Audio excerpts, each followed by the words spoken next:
Soyons saints, en partenariat avec Magnificat.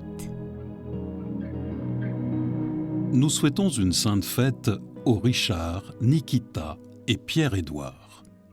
Parmi la myriade de saints célébrés aujourd'hui, nous découvrons Richard de Chichester, gentleman anglais du XIIIe siècle.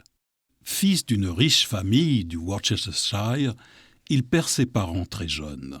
La famille est alors aux mains d'un tuteur incompétent qui fait leur ruine.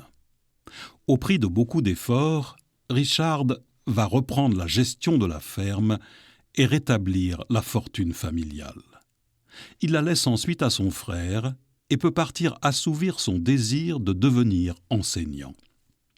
Pour l'anecdote, il est probablement devenu le saint patron des cochers parce qu'il conduisait les charrettes de sa ferme.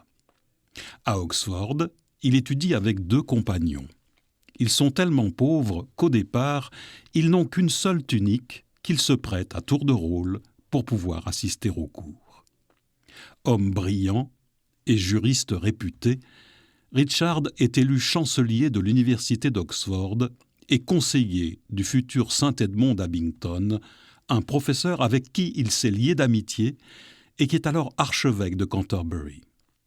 Pour avoir approuvé ce dernier dans son opposition au roi Henri III, qui entend commander aux évêques comme à ses soldats, il est lui aussi exilé près d'Auxerre, où il assiste son ami dans la maladie et la mort.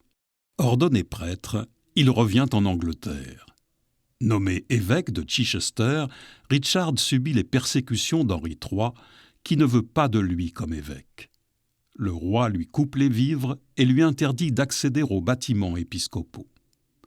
Au bout de 2 années de difficultés, le roi est menacé d'excommunication par le pape et finit par permettre à Richard d'exercer ses fonctions.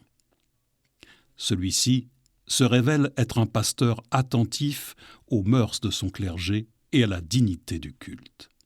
Il va entreprendre des réformes en combattant le népotisme et la simonie, courant abusif qui prospère alors dans l'Église. Il est aussi très attentif aux pauvres à qui il donne la plupart de ses revenus, vivant lui-même dans une grande austérité.